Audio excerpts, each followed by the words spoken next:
Troisième et dernier exemple, cette fois-ci chez nous. Dans l'Union européenne, les murs se sont mis à repousser et là aussi ne font que déplacer les routes migratoires. Aujourd'hui, c'est à ces marges que l'on construit le plus de barrières. Voici l'espace Schengen, qui réunit 26 États. Entre ces États, c'est le principe de libre circulation des personnes, les contrôles ne se faisant plus qu'aux frontières extérieures.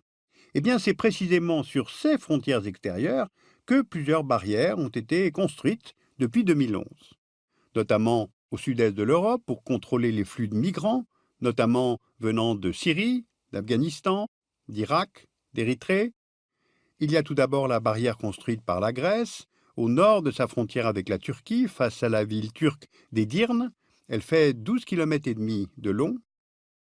Ensuite, il y a la barrière construite par la Bulgarie, à l'ouest de sa frontière avec la Turquie. Elle fait 30 km de long. Et les autorités bulgares ont annoncé son prolongement sur 130 km à travers les territoires des 3 régions frontalières de la Turquie. Et puis il y a la clôture érigée par la Macédoine à sa frontière avec la Grèce, de part et d'autre du poste frontière grec d'Idoménie. À terme, elle s'étendra sur 37 km.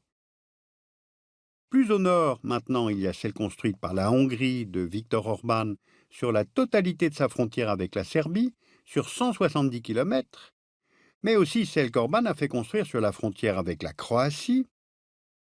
Elle court sur 40 km, tandis que la rivière Drave forme une barrière naturelle sur le reste de la frontière. Et on voit bien sur la carte que cette barrière sépare 2 pays membres de l'Union européenne, la Hongrie étant dans Schengen, en bleu clair, tandis que la Croatie n'y est pas, en bleu foncé. On a un cas de figure identique avec la Hongrie, qui prévoit de construire une barrière à sa frontière avec la Roumanie, ainsi qu'avec la Slovénie, qui construit une barrière à sa frontière avec la Croatie.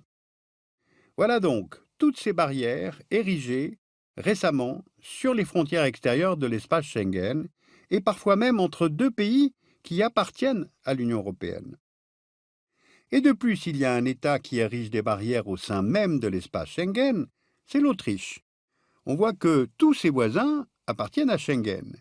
Eh bien, cela n'a pas empêché Vienne de construire une clôture de 3,5 km sur sa frontière avec la Slovénie, de part et d'autre du poste frontière de Spielfeld, qui est la porte d'entrée de l'Autriche sur la route des Balkans.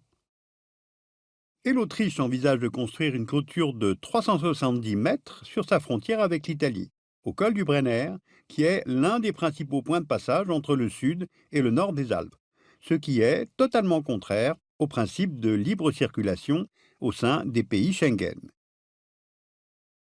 Et puis enfin, que dire des clôtures autour de Calais, avec une quarantaine de kilomètres érigés par les autorités françaises, britanniques, Eurotunnel, la SNCF, pour empêcher les migrants d'accéder au port et au tunnel.